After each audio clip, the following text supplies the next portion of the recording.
उपस्थित है। तो यहाँ के जो पंच लोग हैं उनमें से सभापति जी को मैं निवेदन करूंगा कि यहाँ वे लोग थोड़ा उपहार ले आए हैं, उनको देने के निमित्त तो सभापति से निवेदन है उपहार उन्हें अर्पण कर दे, तब फिर हम आरती के कार्यक्रम को करेंगे। सभापति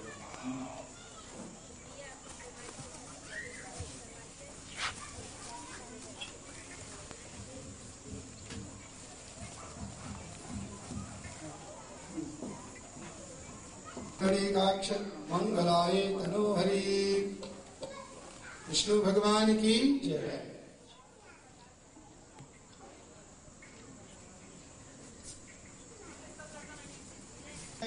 और जो भजन समाज यहाँ उपस्थित है उनके साथ हम और जय जगदीश हरे की आरती गाने की कष्ट करें।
प्रणत कलेशनाशाय गोविंदाय नमो नमः। बोलिए प्रेम से आनंद कंद भगवान की जय। परम पूज्यपाद व्यास जी महाराज, उपस्थित विद्वत ब्राह्मण मंडली तथा श्री सीताराम देवालय के व्यवस्थापक मंडलगण, सभापति और उनके सभी सदस्यगण तथा भजन समाज एवं उपस्थित सतगृहस्थ बंधुओं, मातृशक्ति देवियों तथा बच्चों, बड़े हर्षोल्लास की बात है कि आज बहुत दिनों के बाद यहाँ लंगाडाम में ये श्री सीताराम देवालय के प्रांगण पर ऐसे यज्ञ को आयोजित किया गया। उपनिषद यज्ञ, ज्ञान यज्ञ यहाँ हमेशा होता रहा। आपको मालूम है आपके गांव में पंडित देवशरण राम कुबेर जी रहते थे और वे भी यहाँ पर वेद यज्ञ करवाए तथा ऐसे बहुत सी ज्ञान यज्ञ हुए जिनमें आज हम लोगों को भी ये सौभाग्य प्राप्त है कि भारतवर्ष से और यहाँ उपस्थित हम सबके मध्य में आप देख रहे हैं शासन पे उपस्थित है शास्त्रार्थ पंचानंद पूज्यपाद श्री प्रेमाचार्य शास्त्री जी महाराज, जिनके मुखारबिंद से हम लोग आज से लेके और सोमवार की सुबह तक, यानी आज से रविवार की रात्रि तक और सोमवार की सुबह में हम उपनिषद गाथा को श्रवण करेंगे। तो आइए, आचार्य जी भी अपने व्यासासन पे उपस्थित हैं तथा आप सब जी भी उपस्थित हो गए हैं। तो हम निवेदन करें व्यास जी से कि अपने मधुर कंठ से हम लोगों को उपनिषद गाथा सुनाने की कृपा करें। आइए हम सभी हाथ जोड़ ले। केवल निवेदन इतना है कि अगर व्यास जी अपने प्रवचन करना प्रारंभ करें तो जरूरी ना हो तो हम जहाँ बैठे हैं वहीं शांत भाव से बैठे। बच्चे अगर शायद कुछ बोलने लगे तो आप बड़े लोग आगे पीछे जो बैठे होंगे उनको थोड़ा चुप करा देना ताकि प्रवचन में विघ्न ना आए। इसलिए आपसे निवेदन करते हुए और जरूरत ना पड़े तो यहाँ वहाँ हम मंडप में ना चले। आइए हाथ जोड़ते हुए व्यास जी से निवेदन करें। हरिओम नमोस्तुते व्यास विशाल बुद्धे उल्लारविंदाय पत्र नेत्रम येन त्वया भारत तैल पूर्णम प्रज्वालितो ज्ञानमया प्रदीपम। व्यास महाराज की जय।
बोलो सनातन धर्म की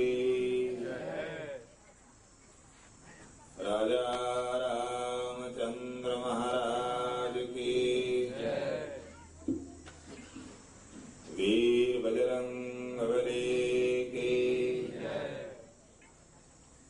श्री सीताराम भगवान की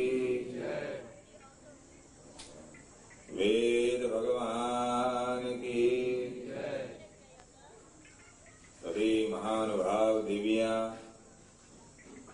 जो अंदर बाहर यज्ञ के प्रांगण में बैठे हुए मेरी आवाज सुन पा रहे हों, भगवान का परम पवित्र मंगलमय नाम बोलकर अपने को वेद कथा सुनने का पात्र बनावें।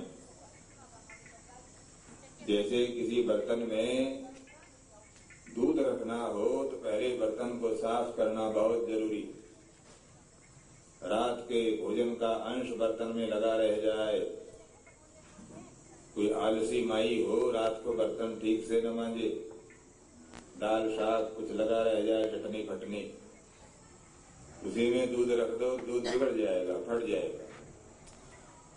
इसलिए पात्र को खूब रगड़ के मांजना पड़ता है। जैसी चीज हो वैसा ही बर्तन चाहिए,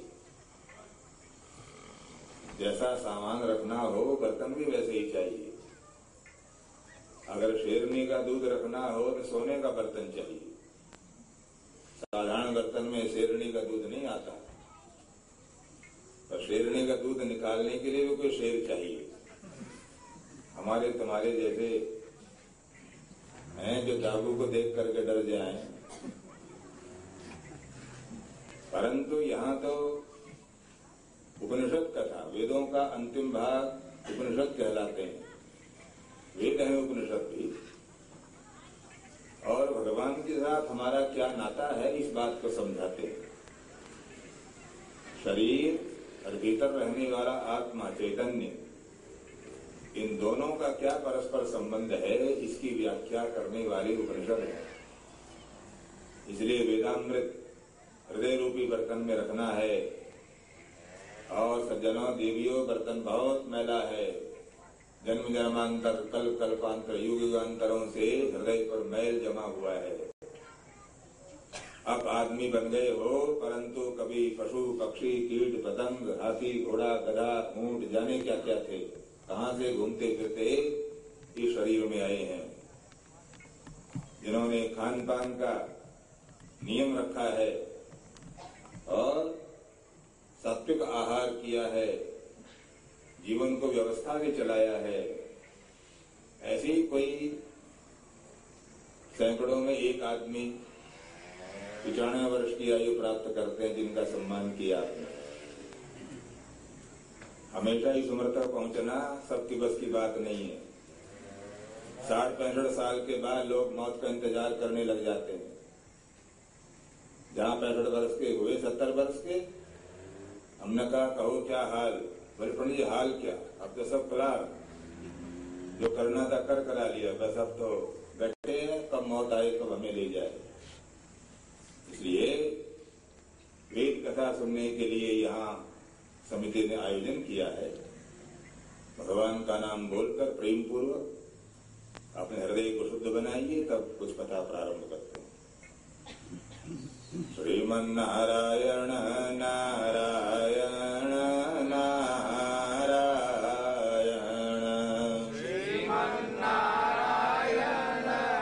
नारायण नारायण, लक्ष्मी नारायण नारायण नारायण, लक्ष्मी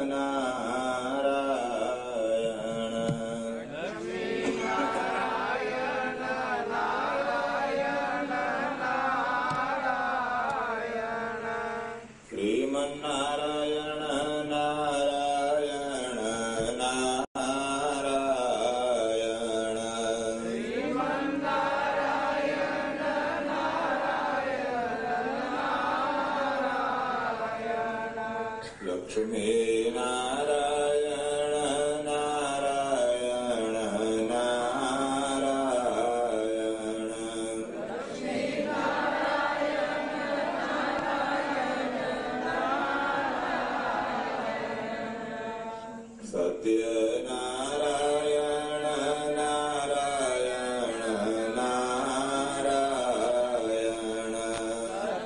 सत्यनारायण नारायण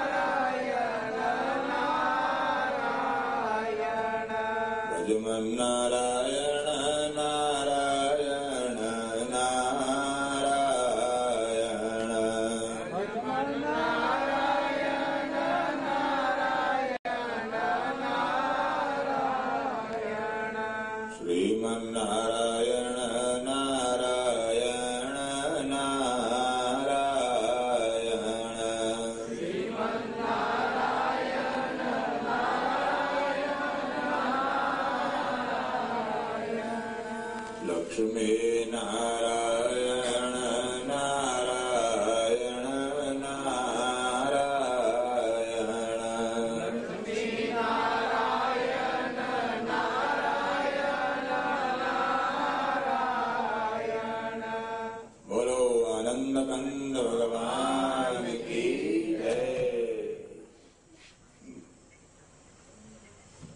चर्मवदाकाशं वेष्टयिष्यन्ति मानवा तदा देवमविज्ञाय दुःखस्यान्तो भविष्यति। आनंदकंद भगवान पूर्णतम पुरुषोत्तम अकारण करुण करुणावरुणालय सर्वांतरात्मा सर्वाध्यक्ष अघटित घटना पटीयान कर्तुम अकर्तुम अन्यथा कर्तुम प्रभु सदगन चिदगन आनंद घन स्वरूप पूर्णतम पुरुषोत्तम भगवान श्रीमन नारायण, उनका जब दिव्य अनुग्रह प्राप्त होता है तब हमें अपने बारे में जानने का सुअवसर प्राप्त होता है।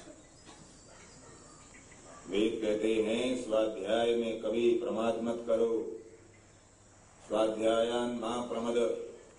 वेद की आज्ञाओं में एक आज्ञा है स्वाध्याय में कभी भी प्रमाद माने लापरवाही गफलत। रोटी खाना भूल जाओ परंतु स्वाध्याय को मत भूलो। स्वाध्याय का तात्पर्य है दिव्य ग्रंथों को तो पढ़ना, अर्थ है ही रामायण पढ़ो, भागवत पढ़ो, पुराण आदि पढ़ो, वेद पढ़ो, पढ़ सकते हैं, उपनिषद पढ़ो। इसका मतलब तो स्वाध्याय है ही। स्वाध्याय का दूसरा अर्थ है स्वस्य अध्ययनम स्वाध्याय, अपने आप को पढ़ना, अपने आप को जानना, अपने बारे में जानकारी। हम दुनिया में औरों के बारे में जानकारी इकट्ठा करते रहते हैं। पड़ोसी कैसा है, उसका रहन सहन कैसा है, बेटे बहू में बनती है कि नहीं बनती है, कौन कैसा है, इत्यादि बात दुनिया भर की फिजूल बातें जिनको जाने बिना हमारा कोई हानि नहीं है, उन जानकारियों को इकट्ठा करने में जीवन बिताते हैं। परंतु वेद कहते हैं अपने आप को जानो, स्वयं कहां से आए हम, मूल क्या है हमारा। ये माँ बाप तो जन्म के हैं और जब भी के शरीर में जाएंगे माता पिता मिलेंगे, पशु बनेंगे तो पशु माँ बाप मिलेंगे, पक्षी बनेंगे पक्षी माता पिता मिलेंगे, और मनुष्य बने हैं तो मनुष्य माता पिता मिले हैं। जब भी शरीर मिलेगा कर्मानुसार जिस योनि में जाओगे वहां माँ बाप भी मिलेंगे उस शरीर में तुम्हें लाने वाले। इसलिए जैसे यहाँ कथा समाप्त हो जाने पर आपको घर याद आता है, चलो घर, चलो वही घर चलो, कथा समाप्त तो घर चलो। इसी प्रकार सत्संग के द्वारा यज्ञ में सम्मिलित होने के बाद हमें अपने असली घर का पता लगता है। ये घर तो तुमने बनाया, तुम्हारे माँ बाप ने बनाया होगा, ईंट चूना पत्थर सीमेंट लगाकर। ये घर सदा सर्वदा नहीं था। 171 या 31 साल पहले सूर्यनाम देश ही नहीं था, तब घर भी नहीं था। ये घर तो नया बना है, हमेशा के लिए घर नहीं है। ये हमारा असली घर क्या है, असल घर का पता सत्संग के द्वारा, यज्ञ के द्वारा प्राप्त होता है। इसलिए बृहदारण्यक उपनिषद का जो श्लोक प्रारंभ में कहा मैंने, उपनिषद तो 108 उपनिषद है, 108। उन 108 में भी 10 उपनिषद प्रधान है। आदि शंकराचार्य महाराज ने भाष्य लिखा जिस पर ईशावास्य उपनिषद, केनोपनिषद, ईश केन कठोपनिषद, प्रश्नोपनिषद, छांदोग्योपनिषद, इस तरह 10 उपनिषद प्रधान है। परंतु इस 6-7 दिन के कार्यक्रम में सारी उपनिषदों के मर्म को समझाना ये बहुत कठिन काम है। ये भिन्न भिन्न उपनिषदों से जो जीवन में काम आने वाली बातें हैं उनका दिग्दर्शन कराने का प्रयास किया जाएगा। तो छांदोग्य बृहदारण्यक उपनिषद का जो वचन प्रारंभ में कहा, यदा चर्मवदाकाशं वेष्टयिष्यन्ति मानवा तदा देवमविज्ञाय दुःखस्यान्तो भविष्यति। हम चाहते हैं जीवन में हमारे दुख समाप्त हो जाए या दुख कभी ना आवे। जितने आप यहाँ बैठे माता भ्राता वो सब चाहते हैं हम कभी दुखी न हो, किसी प्रकार का दुख हमें क्लेश न आवे, हमेशा सुख रहे। परंतु उपनिषद कहते हैं ऐसा संभव नहीं है, ऐसा संभव नहीं है। जैसे अगर हम ये चाहें, कितनी कोशिश करें कि रात कभी ना आए, दिन ही दिन रहे, ये हमारे हाथ में नहीं है। रात आएगी जरूर दिन के पीछे, दिन जाएगा जरूर। रात और दिन का जोड़ा है, हम उसको तोड़ नहीं सकते। कितने ही चाहें रात ही रहे दिन न आवे, अथवा दिन ही रहे रात ही आए, ऐसा हमारे चाहने से नहीं होता। प्रकृति का क्रम है, एक को चाहेंगे दूसरे को स्वीकार करना पड़ेगा। आपको दिन पसंद है तो रात भी आपको झेलनी पड़ेगी। अगर रात आपको पसंद है तो दिन मिलेगा आपको जरूर, दिन से आप छुटकारा नहीं पा सकते। तो जैसे रात और दिन का परस्पर संबंध है, इसी प्रकार सुख और दुख का भी है। अगर आप चाहोगे हम दुख से छूट जाएं, केवल सुख ही सुख रहे, ऐसा कभी नहीं होता। केवल सुख चाहोगे ऐसा संभव नहीं है, सुख के पीछे मुझे दुख भी है। और फिर अगर रात न हो तो सवेरा अच्छा नहीं लगता, अंधेरा न हो सूरज की क्या कीमत है। अंधकार है, परेशान हो जाते हैं, सूरज निकलता बहुत खुश होते हैं। जो सूर्य का मूल्य है रात्रि का अंधकार। इसलिए उपनिषद कहता है श्रीमन्नारायण नारायण नारायण, श्रीमन्नारायण नारायण नारायण। जैसे काम समाप्त हो जाने पर यहाँ पंडित लोग या आप अपने घर में चटाई पर बैठे, लिखा पढ़ा, जो कुछ किया, बाद में चटाई लपेट कर रख दी। लेकिन कपड़े को या चटाई को लपेटा जा सकता है, लपेट कर रख देते हैं। इसी प्रकार आकाश को, ये जो खाली जगह है, क्या इसको लपेटना संभव है? चटाई पर लपेट कर रख दें? पुरुषों कहते हैं कि मान लो जिस दिन ऐसा हो जाएगा कि हम लोग आकाश को भी चटाई की तरह लपेट कर रखना सीख जाएंगे, बस उसी दिन बिना परमात्मा को जाने दुख से मुक्ति का रास्ता हम जान जाएंगे। इसका मतलब हुआ कि जैसे आकाश को चटाई से लपेटा नहीं जा सकता, इसी प्रकार बिना अपने आप को जाने दुख से मुक्ति नहीं हो सकती। तदा देवम अविज्ञाय दुःखस्य अंतो भविष्यति। दुख का अंत चाहते हो, दुख कभी न आवे, तो अपने आप को जानना। तदा देव आत्म तत्व को जानना, अपने आप को समझना, मैं क्या हूं। हम एक आदमी से देखो, मूर्ख में पंडित में क्या फर्क है? विद्वान में, जानकार में और मूर्ख में क्या फर्क? मुझसे पूछते हैं क्यों भाई तुम संसार में क्यों जी रहे हो? संसार में किस लिए जी रहे हो? वो कहता पंडित जी हम तो खाने के लिए जी रहे हैं, दोनों समय खूब डटकर खाएं। हॉलैंड वाले एक बार खाते हैं शाम को 5 बजे, सवेरे जो है एक ब्रेड पर वो जरा वो पिंडा कास लगाया, खा लिया तो खा लिया, वरना बस शाम को 5 बजे खाते हैं। और सुरनाम वाले 5 बार खाते हैं। हाँ, ऐसा हमने सुना है। सवेरे से यहाँ खाना शुरू होता है और रात को सोने तक कई बार आवृत्ति करते हैं। इसलिए हम पूछते हैं क्यों भाई तुम क्यों जी रहे हो? तुम्हारे जीने का मतलब? बोले पंडित जी खाने के लिए, तरह तरह की चीज खाएंगे, पदार्थ खाएं, जीवन मिला है तो खाने के लिए जी रहे हैं हम। जो खाने के लिए जी रहा है वो मूर्ख है। हमने विद्वान से पूछा, महाराज आप क्यों खाते हो?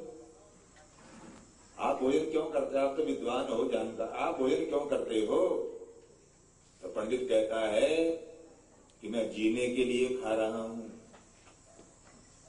जो कहता है मैं खाने के लिए जी रहा हूं वो मूर्ख है, और जो जीने के लिए खा रहा है, इसलिए खाऊं कि जिंदा रह सकूं, उसके जीवन का उद्देश्य कुछ और है, वो करना कुछ और चाहता है, और उसको करने के लिए शरीर चाहिए, शरीर को भोजन चाहिए। वो कहता है कि मैं इसलिए खाता हूं कि जी सकूं, मैं जीने के लिए खाता हूं। वो विद्वान है, उसके जीवन का कुछ लक्ष्य है, उद्देश्य है। पर जो कहता है मैं तो खाने के लिए जी रहा हूं, वो महालंठ है, मूर्ख है। श्रीमन नारायण नारायण सब बोलो।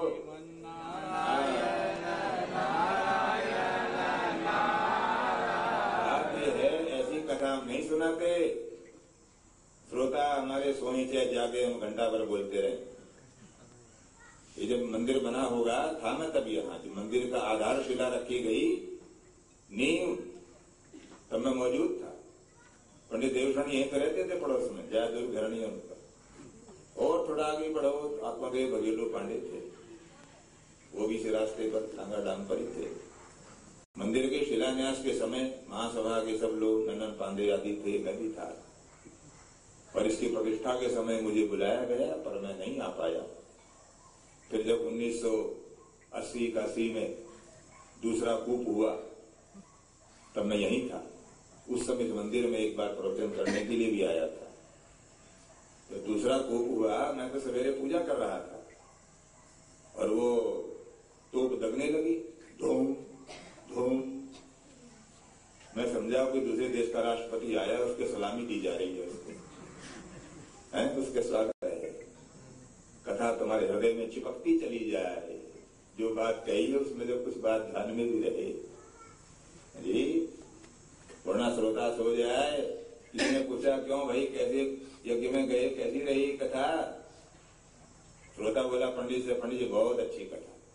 अच्छा भाई क्या समझे, कैसे क्यों लगी अच्छी तुम्हारे को? बोले मैं 2 रात से सोया नहीं था, 2 घंटे बड़े आराम से सोया आपकी कथा। ऐसी अच्छी कथा मैंने कभी नहीं सुनी। श्रीमन नारायण नारायण नारायण श्रीमन नारायण नारायण नारायण। इसलिए बृहदारण्यक कहता है, जैसे आकाश को नहीं लपेटा जा सकता, वो कैसे लपेटे? ये हमारे वश की बात नहीं, कभी संभव नहीं है। बड़ी से बड़ा कोई होशियार व्यक्ति भी ऐसा कभी पैदा होगा जो खुले आकाश को लपेट सकेगा, तो जैसे ये मुमकिन नहीं, इसी प्रकार बिना देव को, बिना आत्म साक्षात्कार के बिना हम दुखों से मुक्ति पा जाएंगे, ये संभव नहीं है। इसलिए उपनिषद शब्द का अर्थ ही है, उप माने निकट और निषद माने बैठना, परमात्मा के निकट होने का अनुभव होना। हम भगवान के पास हैं, यही अर्थ है उपासना का, उपासना। इसलिए उपनिषदों का जो तात्पर्य है उपासना में है। ब्रह्म की उपासना के कितनी विधियों से उपासना उपनिषद बताते हैं, अनंत विधियां। प्रत्येक उपनिषद अलग अलग उपासना बताता है। भगवान के पास पहुंचने के कितने रास्ते हो सकते हैं, इनकी व्याख्या उपनिषद करते हैं। तो उपनिषद कहो, उपासना कहो अथवा उपवास। उपवास का मूल अर्थ है उपवास। उप माने निकट, वास माने होना, परमात्मा के निकट होना, भगवान के पास होने के सुख को अनुभव करना, उनकी कृपाओं को याद करना। भगवान की कृपाओं को याद करने का हमारे पास अवसर नहीं है। दुनियादारी के धंधों में औरों की जानकारी प्राप्त करने में कभी हमने इस बात को जानने की कोशिश नहीं की, परमात्मा की, भगवान की कितनी कृपा हमारे ऊपर है, कितनी दया हमारे ऊपर है, कितना कुछ परमात्मा ने हमारे को दिया है, जिसकी कीमत बाजार में कोई भी नहीं। बिना सारी संपत्ति सारे नगर की दे दी जाए तो भी वो वस्तु नहीं मिल पाती जो वस्तु परमात्मा के द्वारा हमारे को प्राप्त हुई है। इसलिए भगवत कृपाओं को अनुभव करना, भगवान की दयाओं को अनुभव करना। संसार लोग बोलते ना, हमने बड़ा चमत्कार देखा साहब अमुक जगह, और उस चमत्कार को जाने दो। जितने आप बैठे हो सब जीते जागते चमत्कार हैं, भगवान के बनाए हुए चमत्कार। दुनिया में ऐसी अभी तक कोई मशीन नहीं बन पाई है कि उसके अंदर दाल भात डाल दो, रोटी डाल दो, तरकारी डाल दो, भाजी तरकारी, और वो खून बना के निकाल दे। दाल भात का खून बनाने वाली कोई मशीन दुनिया का कोई डॉक्टर, कोई वैज्ञानिक नहीं बना पाया अभी जी। पर परमात्मा की तुम बनी बनाई मशीन हो। दाल भात खाया, अब उससे कैसे खून बन जाता है? उससे हड्डी बन जाती है, आंख में ताकत आती है उसी से जी। लोग बोलते हैं आयुर्वेद घृतम, अगर आंखों की ज्योति बढ़ानी हो तो गाय का घी खाओ। अब गाय के घी में आंखों की रोशनी बढ़ाने की ताकत कैसे है, इसका एनालाइज नहीं किया जा सकता। इसको कोई भी यंत्र उसको अलग करके नहीं बता सकता कि घी में ये तो चर्बी है और ये आंख की ताकत को बढ़ाने वाली ये चीज है। ये कोई यंत्र नहीं बनाया था, मशीन नहीं बनी ऐसी, वो आप हैं बस वो मशीन। गाय का घी खाओ तो आंखों की ज्योति बढ़ेगी, चश्मे का नंबर जरूर कम हो जाएगा। 1 महीना 40 दिन खाकर देखो। घास खाने वाली गाय का घी, गाय के घी में जो पीलापन है पीलेपन की झलक, वो आंखों की ज्योति बढ़ाने वाली एकमात्र औषधि है।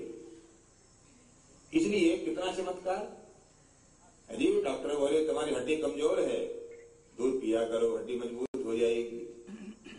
अब दूध में हड्डी मजबूत करने की ताकत, किसी की हड्डी टूट जाए डॉक्टर क्या करेगा?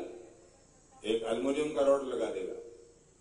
हड्डी की हड्डी बनाना नहीं जानता डॉक्टर, किस चीज से हड्डी बनती है।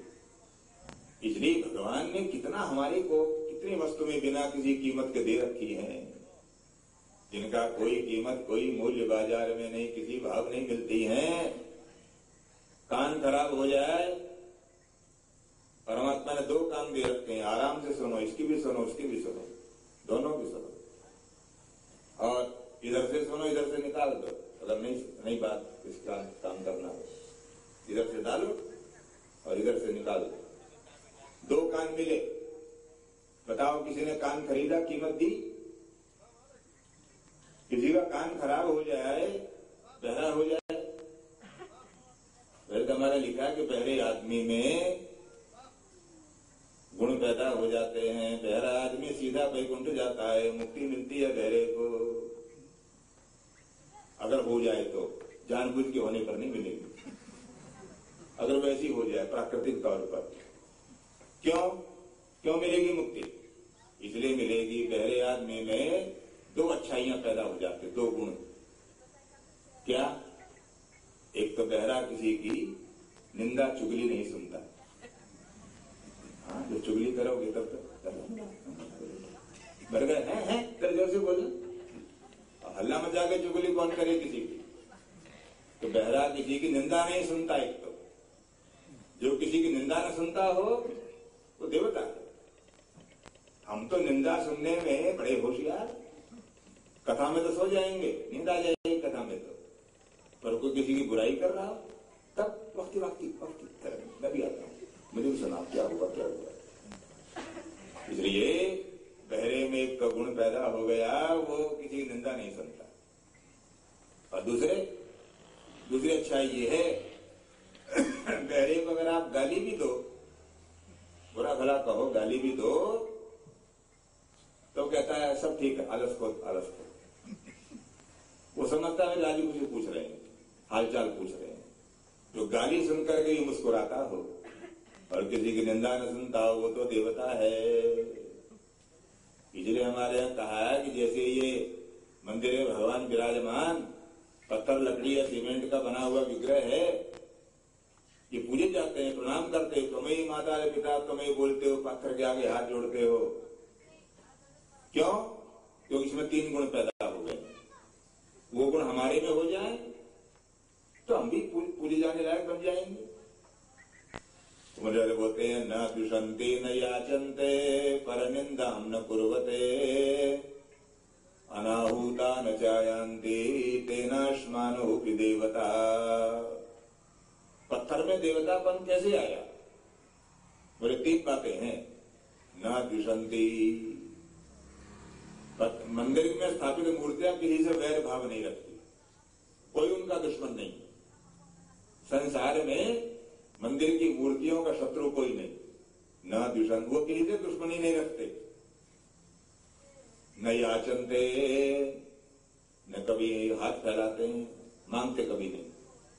मांगना, मूर्तियां कभी नहीं मांगती और उनका कोई शत्रु नहीं। पर निंदाम न कुर्वते, दूसरे की बुराई कभी नहीं करती मूर्तियां। और अनाहुता न चायांते, चौथी बात यह है, बिना बुलाए कहीं जाती नहीं, अनिमंत्रित कहीं नहीं पहुंचती। ये 4 गुण होने के कारण मूर्तियां भी देवता बन जाती हैं।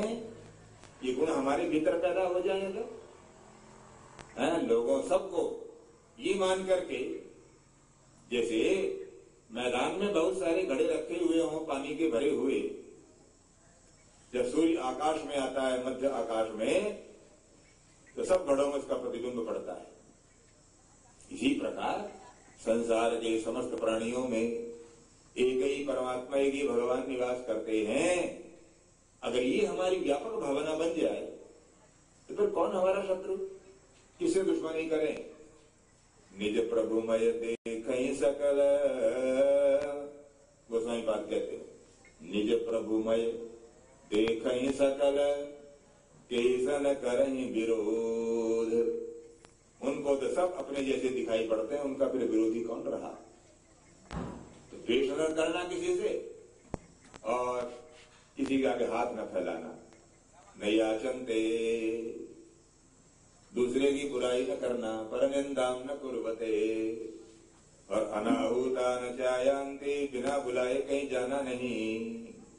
अगर ये 4 गुण हमारे भीतर आ जाएं तो हम भी देवता बन जाएं, मनुष्य से देवता। श्रीमन्नारायण नारायण नारायण, श्रीमन्नारायण नारायण नारायण। इसलिए भगवान के पास होना, भगवान की कृपा को अनुभव करना, भगवान कितने कृपालु हैं इस बात को जानना। जो शरीर को ही सब कुछ मानते हैं, शरीर ही सब कुछ है, बस इसी का पालन करो, इसी का पोषण करो, इसी को सजाओ, इसी को संभालो। जीवन का उद्देश्य केवल शरीर है जिनका, शरीर के भीतर कुछ है उसके बारे में कोई जानकारी हमारे को न हो, और इस बात को निश्चित रूप से जान लेना, कितने शरीर को संभालो, आखिर में शरीर एक न एक दिन नष्ट होगा। इसका नाम शरीर है। शरीर माने क्षीण होना। रोज कुछ कमी आती है सब में, जितने बैठे हो तुम यहां। आंख कमजोर होती है, एक दिन में कमजोर नहीं होती, थोड़ी थोड़ी रोज होती है। घुटने कमजोर होते हैं, एक दिन में नहीं होते, थोड़े थोड़े रोज कमजोर होते हैं। आंख कमजोर होती है, एक दिन में नहीं, थोड़ा थोड़ा रोज। 40 साल के पहले जो कुछ खाते पीते हो, विज्ञान बोलता है हर 20 साल बाद हमारे शरीर के भीतर परिवर्तन होता है।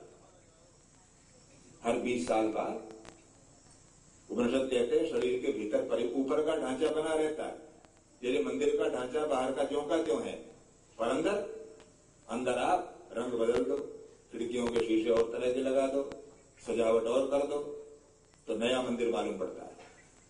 इसी प्रकार शरीर का बाहरी ढांचा तो यूं ही रहता है, पर हर 20 साल बाद परिवर्तन होता है। 20 साल होते होते आदमी बच्चे से जवान हो जाता है, तब उसका सोचना समझना और तरह का होने लगता है। 40 साल तक वो जवानी भोगता है, 40 साल के बाद फिर बुढ़ापा दरवाजा खटखटाने लगता है। इसलिए आफ्टर 40 साल के बाद का जीवन कुछ और है। इसलिए हर 20 साल बाद हमें सावधानी बरतनी चाहिए। हर 20 साल बाद अपने खान पान के तौर तरीके, रहन सहन के, बोली भाषा के, यही अपने आप को आंकना। अंदर महसूस करते कहते भाई पहले तो मैं ऐसा था, अब ऐसा हो गया, अब पता नहीं, पहले तो मैं बहुत खाता था, बहुत पचा लेता था, अब तो मुझसे खाया नहीं जाता। तो ये जो बाहरी अनुभव करते हुआ, इसी प्रकार विचारों का भी परिवर्तन होता है। जवान होने पर बच्चे के विचार कुछ और हैं, जवान हो जाने पर जवान के विचार कुछ और तरह के हैं, और जब बुढ़ापा आ गया उसके बाद विचार कुछ और होने लगते हैं, और 60 पार कर गए तब और विचार बदले। ये विचार ही नहीं बदलते, अंदर के जो सेल्स हैं, शिराएं हैं, वो ही बदल जाती हैं, इसीलिए विचार बदलते हैं। तो 40 साल तक आप खाते पीते खूब, शरीर पुष्ट होता है, बलशाली बनता है। पर 40 वर्ष की उम्र हो जाने के बाद खान पान के बारे में सावधानी बरतना शुरू करो। अगर नहीं बरतोगे बीमारियां आने लग जाएंगी, क्योंकि 40 साल की आयु तक आप खाते हो रोटी दाल भात को, और 40 साल के बाद रोटी फिर आपको खाने लगती है। हाँ जी, कोई दाल हमारे को खाने लगता है।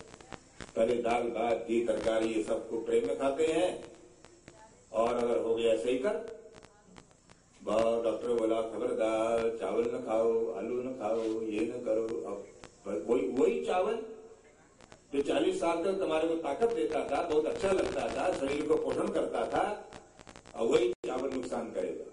चावल मत खाओ, घी मत खाओ। घी तो वैसे नहीं खाते यहाँ के लोग, घी से घबराते हैं। हाँ जी, वो बोतल टफरा पर रख तो देते हैं पर डालते नहीं। हाँ जी, 2 कंजूस आसपास रहते थे। एक कंजूस बोला मैं अपने घी की बोतल 1 साल चलाता हूं, 1 बरस। बोला भी कैसे चलाता है? बोले मैं ढक्कन खोलता हूं और उसके घी नहीं निकालता, उसके अंदर लंबी सींक डालता हूं यूं करके, और सींक बाहर निकालकर बस रोटी पे दाल में लगा देता हूं। 1 साल मेरी बोतल चलती है। तो दूसरा बोला तू तो बड़ा भारी नुकसान करता है, ऐसे तो कैसे जिएगा, तेरा पैसा खत्म हो जाएगा। भले आप इतना घी खाता है, साल भर में 1 बोतल खा जाता है। तो मैं तो बोतल 10 साल चलाता हूं, 1 बोतल। वो बोला 10 साल? 10 साल कैसे? बोले मैं शीशे का ढक्कन खोलता हूं और नाक को लगा जरा सूंघ लेता हूं, ढक्कन बंद कर देता हूं, मेरी बोतल 10 साल चलती। तीसरा बोला तुम दोनों लुटाते हो, घी बर्बाद कर देते। ऐसे खाया जाता है घी? मैं जब से पैदा हुआ हूं 60 वर्ष का हो गया, 55 साल का, अभी तक मेरा घी खत्म हुआ नहीं है। वही बोतल चल रही है और आगे भी वही चलेगी। तो दोनों बोले भी तू क्या करता है? बोले मैं ढक्कन भी नहीं खोलता, बस खाली शीशी को रोटी पर लगती हूँ।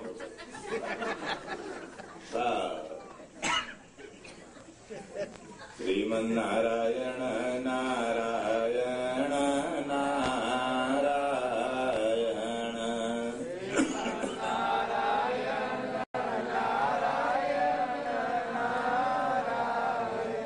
इसलिए यही भोजन 40 साल की आयु के बाद फिर हमारे को नुकसान देने लगता है। मिर्च मसाला बहुत शौकीन है जो 40 साल तक खाते, बाद में फिर वही मिर्च खतरनाक, ज्यादा नमक खतरनाक, हाई ब्लड प्रेशर हो गया, होको ब्लूज, तो नमक गए, मसाले गए, स्वाद गया। इसलिए जो शरीर को बचाए रखने के लिए परिवर्तन चाहिए भोजन में। इसी प्रकार विचारों के अनुसार भी हमारे भीतर परिवर्तन पैदा होता है। जो जो उम्र बढ़ती है त्यों हम भगवान की ओर, मंदिर की ओर, कथा वार्ता की ओर आकृष्ट होते हैं, और ज्यों ज्यों बुढ़ापे की आहट सुनाने लगती है त्यों त्यों और ज्यादा सावधान होते हैं, मंदिर पहुंचते हैं। जी, बच्चा लापरवाह है, बच्चे को मंदिर जाना उतनी आदत नहीं है उसको, पर 40 साल पार करने के बाद फिर हमारा मंदिर की ओर जाने को मन करने लगता है। ये परिवर्तन इस बात का संकेत करता है कि भगवान के साथ हमारा कुछ संबंध है, और उस संबंध को हमारी जानकारी में हम पूरी प्रबलता के साथ जान सकें।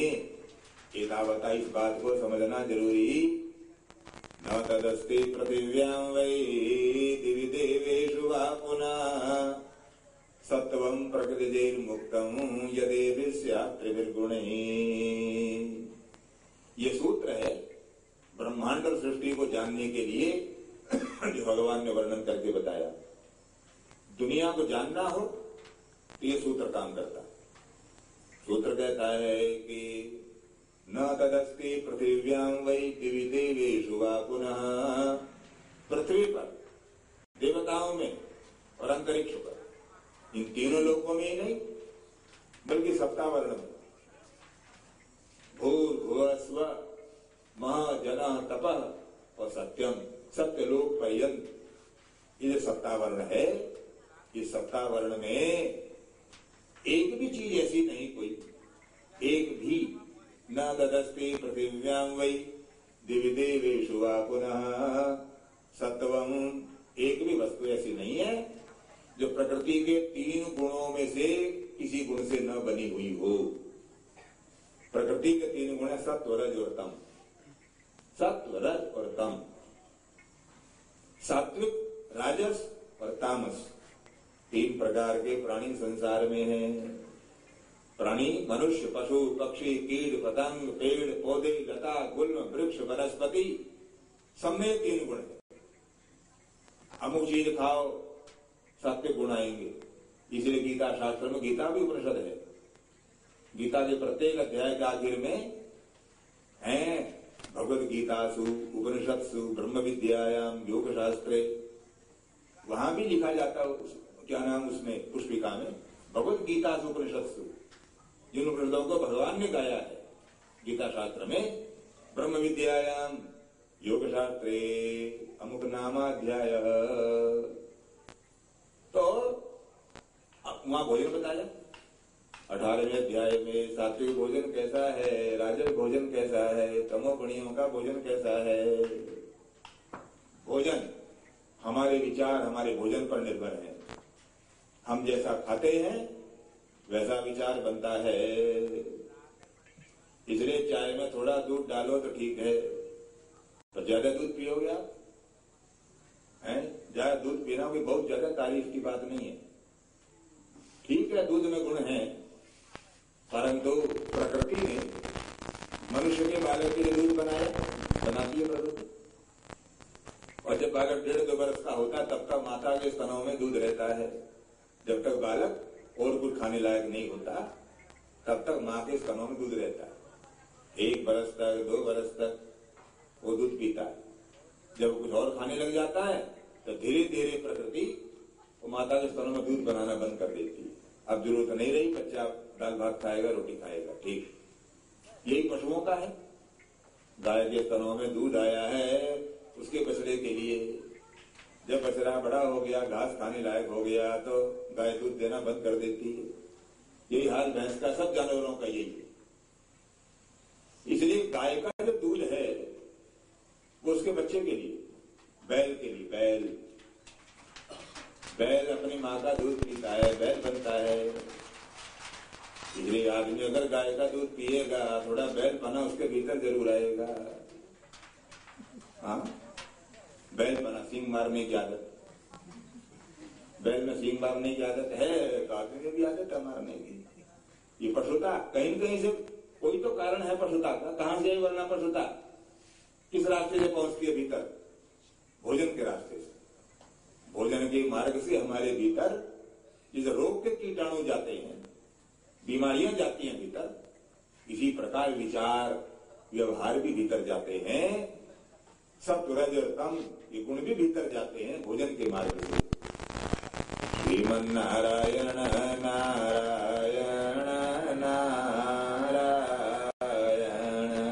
श्रीमन नारायण नारायण नारायण। ये भोजन की चर्चा फिर करेंगे। आज इतनी बात समझो, संसार के सब पदार्थों में 3 गुण हैं। ये अनुष्ठान हो, पूजा हो और सकाम अनुष्ठान हो, यदि घर में हो रहा है, श्रीमद् भागवत है, पुत्र प्राप्ति के लिए, पितरों की तृप्ति के लिए, अथवा और किसी प्रयोजन से, या कोई अनुष्ठान सकाम अनुष्ठान चल रहा हो, तो शास्त्र बोलते हैं अमुक चीज खाना, अमुक नहीं खाना। सकाम अनुष्ठान में टमाटर नहीं खाना, तरबूज, बतरा, मून नहीं खाना। लोग बोले क्यों नहीं, फल है ये तो, क्यों नहीं खाना बतरा, मून? और क्यों नहीं खाना, क्या बात? फल है तो बतरा, मून रोज खाते हैं, यहाँ पूजा में क्यों नहीं खाना?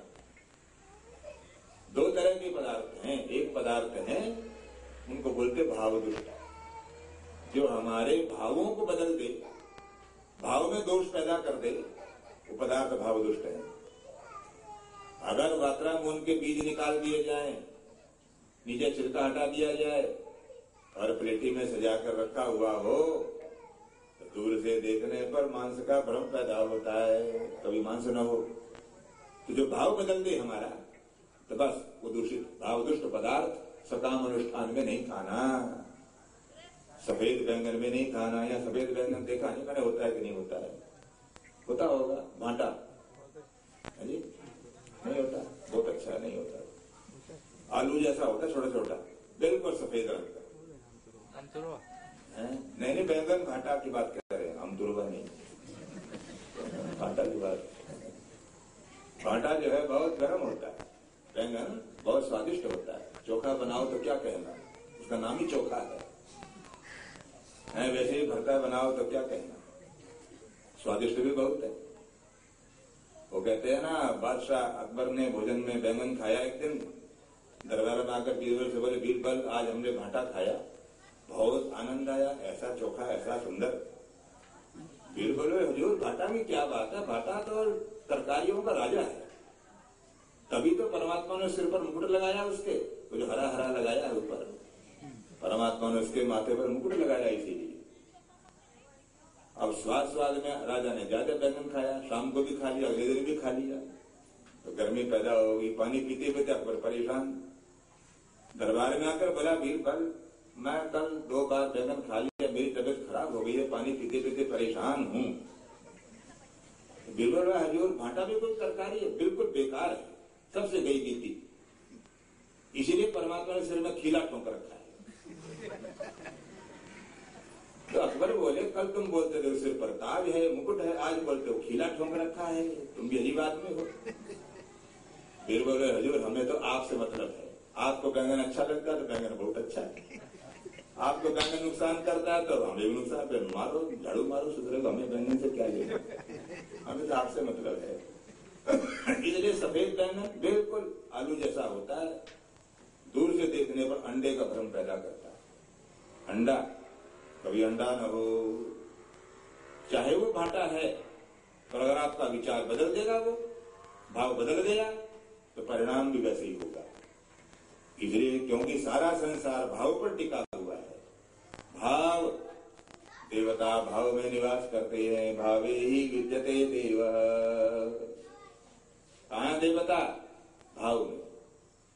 यहाँ जो चावल की ढेरियां लगा रखी हैं, पंडितों ने जमान से कहा हाथ जोड़ो, गणेश जी हैं, सुपारी पर धागा लपेटा, और पंडित बोले हाथ जोड़ो, गणेश जी हैं, विघ्नेश्वराय वरदाय सुरप्रियाय लंबोदराय सकलाय जगद्दिताय नागाननाय श्रुतियज्ञ विभूषिताय गौरीसुताय गणनाथ नमो नमस्ते। आप सुपारी को हाथ जोड़कर बोलते हो गणेश जी हैं। रंगीन चावलों की ढेरी लगाई, पंडित बोले 9 ग्रह हैं, हाथ जोड़ो, सूर्य है, चंद्रमा है, बृहस्पति है, मंगल है। कैसे हो गए ये सब? तुम्हारे भाव से। तुमने भाव बना लिया, सूर्य है तो तदनुसार फल मिला। संसार में सब काम भाव से होते हैं। अच्छा, इतने आप लोग भाई भाइयां बैठे हो, अगर मैं ये पूछूं इतना लंबा जापानी या चीनी चाकू या कटलेस, जितना लंबा चाकू हो, किसी के पेट में घुसेड़कर और पेट फाड़ डालना, चीर डालना, पाप है कि पुण्य? किसी के पेट में चाकू मार करके आंतें बाहर काटकर निकाल देना, ये पाप है कि पुण्य है? अब दुविधा में पड़ गए, आप कहेंगे पुण्य कहेंगे। देखो, 2 आदमी चाकू चलाते हैं, पेट फाड़ते हैं। एक तो डॉक्टर भी चाकू चलाता है, पेट फाड़ता है, आंतें काटता है। और डाकू भी चाकू चलाता है, पेट फाड़ता है, आंतें काट डालता है। चाकू चलाना काम तो दोनों करते हैं, परंतु उस क्रिया के पीछे भाव क्या है, पाप पुण्य वो बनाएगा। है डाकू चाकू चलाता है प्राण बचाने के लिए, पेट काटता है, चीरता है, आंतें जो भी करेगा प्राण बचाने के लिए। डॉक्टर चाकू चलाता है प्राण बचाने के लिए, और डाकू चाकू चलाता है प्राण खत्म करने के लिए। दोनों के चाकू चलाने क्रिया के पीछे भाव अलग अलग हैं, इसलिए उसको पाप और पुण्य किसको कहेंगे? भाव के अनुसार। डॉक्टर से आप प्रार्थना करते हैं, डॉक्टर साहब मेरे को जल्दी मौका दे दो, मेरा पेट कब चीरोगे, मेहरबानी मेरी ऑपरेशन कब करोगे? डॉक्टर टाइम मांगते हो। और डॉक्टर तुम्हारे को टफरा पर लिटाने से पहले बेहोश करेगा और इतने बड़े कागज पर हस्ताक्षर करवाएगा। अगर पेट फाड़ते समय टफरा पर मर गए तो मेरी जिम्मेदारी नहीं है। ये पहली मेजर ऑपरेशन है, अगर मरमरा गए तो मैं जिम्मेदार नहीं। हस्ताक्षर पहले ही करवा लेगा तुम्हारे से, फिर भी हम उस पर भरोसा कर अपना शरीर उसको सौंप देते हैं। लो जी बेहोश करके तुम्हारी जो मर्जी, जो काटो जो निकालो तुम जानो। इसलिए शास्त्र बोलता है क्रिया के पीछे भाव क्या है, फल उससे पता लगेगा। क्रिया के पीछे भाव क्या है? श्रीमन नारायण नारायण नारायण, श्रीमन नारायण नारायण नारायण। मन कृतं कृतं कर्म न शरीर कृतं कृतं। क्या कहते हैं शास्त्र? मन कृतं कृतं कर्म, मन में जो भाव है वही तुम्हारे काम के अच्छे बुरे होने का फैसला करेगा। मन कृतं कृतं कर्म न शरीर कृतं कृतं। शरीर की क्रियाओं का कोई महत्व नहीं। उन क्रियाओं के पीछे, उन कामों के पीछे मन कैसा है उसका परिणाम है। क्यों? ये नैवा लिंगिता कांता ते नैवा लिंगिता सुता। जब बेटी का विवाह करते हो और बेटी को विदा करते हो तो गहने पहनी हुई, श्रृंगार करे हुई, सजी हुई बेटी को पिता गले लगाकर पुचकारता है, बेटी जाओ, रो मत, मैं तुम्हारे को अपने से अच्छे घर में भेज रहा हूं, रो मत। पहले रोया करती थी, आजकल तो नहीं रोती लड़कियां। जब पहले बेटे विदा होती थी तब रोया करती थी, अब तो वैसे ही फुदक कर कार में बैठ जाती हूँ, ऑटो में, रोने धोने की जरूरत नहीं पड़ती है। हाँ, अब क्या जरूरत रोने? पुरानी बात है, विवाह हुआ किसी का, लड़की तो विदाई का टाइम तो लड़की तो रो रही, माँ के गले मिले, बाप के गले मिले, आए पिताजी, हाय अम्मा, चाची, काकी। अभी इस नौजवान का विवाह हुआ था, वो अपने दोस्तों के साथ खड़ा, चुटकुले सुना रहा, हंसी मजाक, जोकों पर हंस रहे। एक साधु महात्मा उधर से निकले, देखा उधर पे हंस रहे हैं लड़के, लड़की रो रही है, क्या मामला है ये गांव के बूढ़े से पूछा, ये क्या हो रहा भाई? उधर वो हंस रहे हैं, इधर ये रो रही है। तो बूढ़ा बोला, स्वामी जी महात्मा तुम्हें क्या मालूम, महाराज ने आपका विवाह हुआ, न कभी आप बारात में गए। ये महाराज जी विवाह हो गया दोनों का, जो लड़की रो रही है उसका, लड़का जो हंस रहा है उसका, दोनों का विवाह हो गया है। तो महात्मा बोले ठीक है, मेरा विवाह नहीं हुआ, न मैं कोई बारात गया, पर ये तो मैं जानता हूं जिनका विवाह हो जाता है वो तो शरीर से दो रहते हैं, आत्मा तो एक हो जाती है दोनों की। शरीर दो, आत्मा एक। अगर इन दोनों का विवाह हो गया है तो दोनों को एक ही काम करना चाहिए। ब्याह करने के बाद रोना जरूरी हो तो दोनों रोने लग जाते, हंसना जरूरी था दोनों हंसने लग जाते। मैं पूछ रहा हूं काम अलग अलग क्यों कर रहे हैं, वो रोवे वो हंसे। तो बूढ़ा बोला, महाराज स्वामी लड़की रो रही है ना, ये तो आखिरी बार रो रही है, आज से इसका रोना खत्म। अब अपने पति घर में जाएगी, जाके घर की मालकिन। पति अगर पंडित हैं, ये बिना वेद शास्त्र पढ़े पंडितानी कहलाएगी, पंडितानी। पति अगर थानेदार हैं, थानेदारनी बन जाएगी जाते ही। जो पति की उपाधि वो इसकी, ये हंसेगी सारी उम्र, आज आखिरी बार ये रो रही है। और हमारा ये लड़का जो हंस रहा है, ये भी आज आखिरी बार हंस रहा है, इसका रोने का प्रोग्राम चालू होने वाला है। हाँ जी, वो विवाह में बैंड वाले से बजाया जाता है, ढम ढम ढोम ओम माहला मचाते हैं, आतिशबाजियां पटाखे ये सब। मालूम क्यों? इसलिए लड़के को नए कपड़े पहनाएंगे, जोड़ा लाएंगे, पगड़ी लगाएंगे, घंट बजेगा, नाचेंगे गाएंगे, जिससे उसके होश ठिकाने न रहे। हल्ले गुल्ले में वो काम कर बैठे जो नहीं करना चाहिए, सोच विचार करने का मौका नहीं बनता। बाद में पता लगता है मैंने क्या कर डाला। महाराज सारी उम्र रोएगा, आखिरी बार हंस रहा है, इसका रोने का प्रोग्राम चालू है।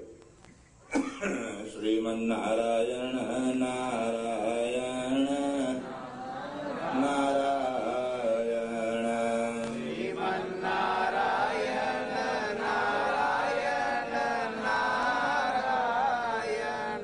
इसलिए कन्या रोती है, बेटी विवाह विदा के समय पिता गले लगाता है। ना बेटी रो मत, छाती से लगाता है।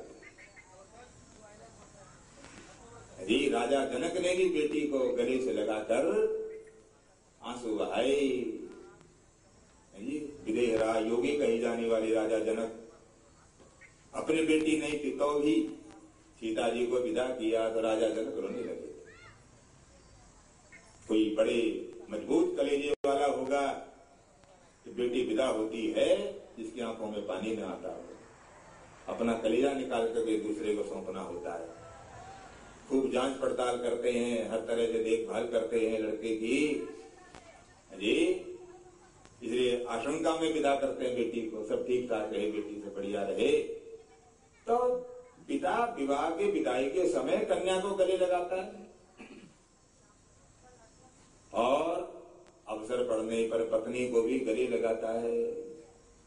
गले लगाने की क्रिया बराबर, वैसे दोनों हाथों से यूं समेटकर बेटी को छाती से लगाया, इसी प्रकार हाथों में समेटकर पत्नी को छाती से लगाया।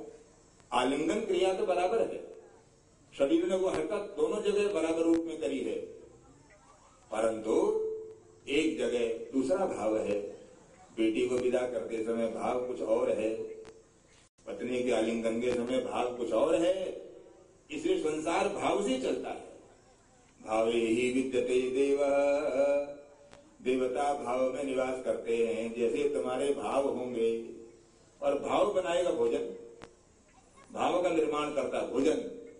इसलिए खान पान पर सब शास्त्रों ने जोर दिया, खान पान पर जोर दिया। अपने खान पान को ठीक करो। श्रीमन नारायण नारायण नारायण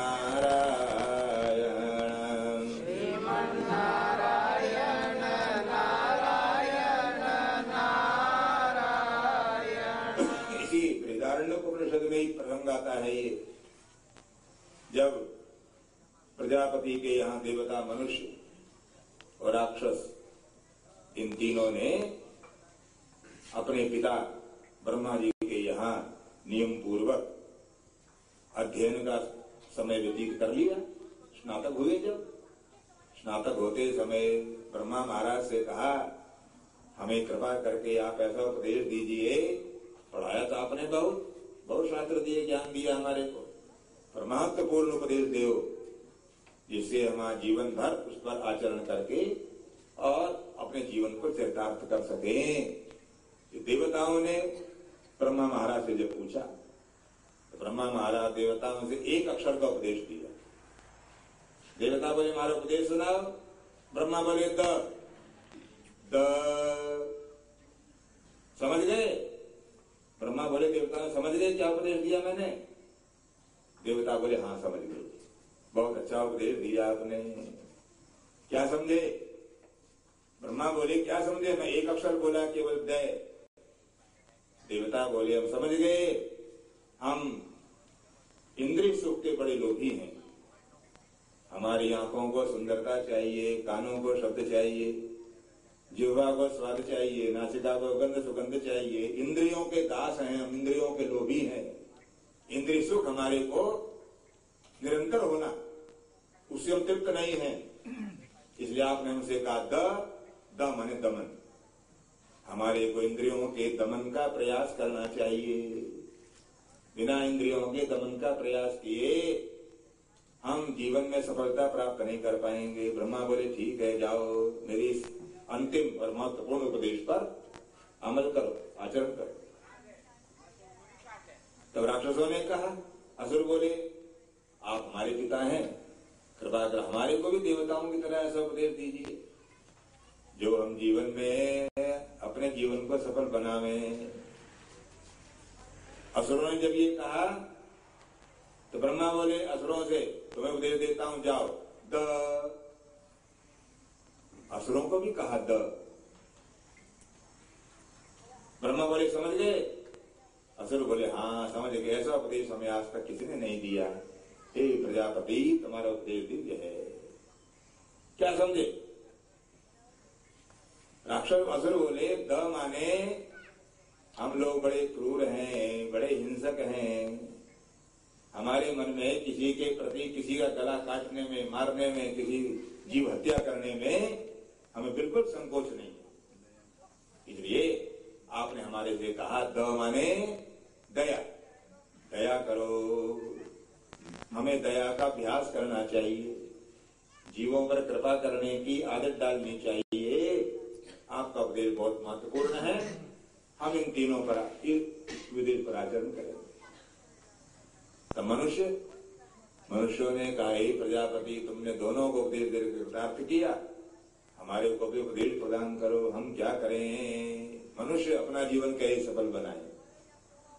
ब्रह्मा बोले तुम्हें उपदेश देता हूं।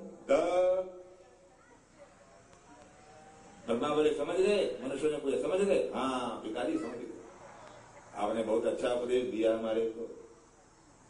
क्या समझे? आपने कहा द माने दान, दान करने की आदत डालो। यहां पर एक प्रश्न है, शंका समाधान के बीच में, कि देवताओं ने मांगा इंद्रियों पर दमन, असुरों ने मांगा जीवों पर दया, मनुष्यों ने मांगा दान उपदेश में। तो क्या देवताओं को दया और दान की जरूरत नहीं है, या असुरों को इंद्रिय दमन की और दान की जरूरत नहीं है? या मनुष्य ने दान मांगा तो और जो दो चीजें हैं, इंद्रिय दमन और दया, क्या उसकी जरूरत आदमी को नहीं है?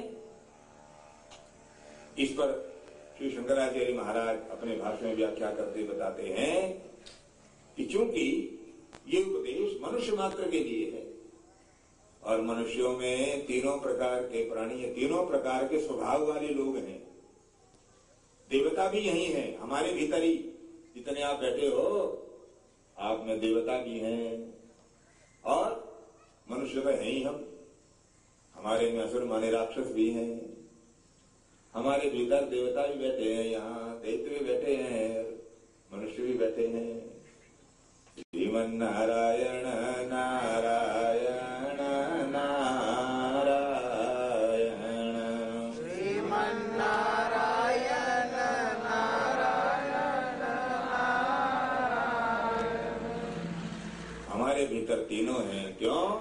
अभी आपको बताया।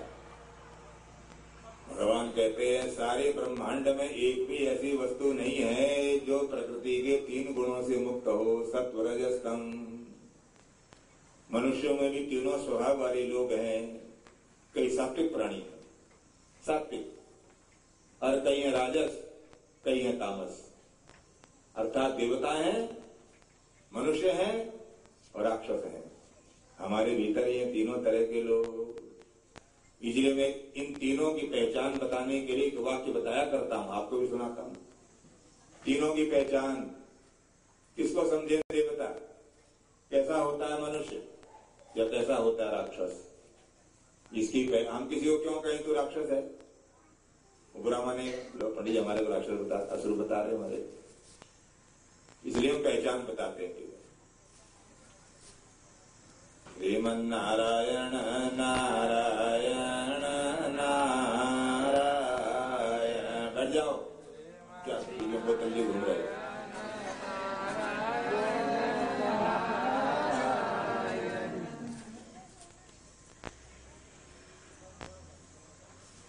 बोतल लिए मत घूमो बीच में। लक्ष्मी नारायण नारायण नारायण,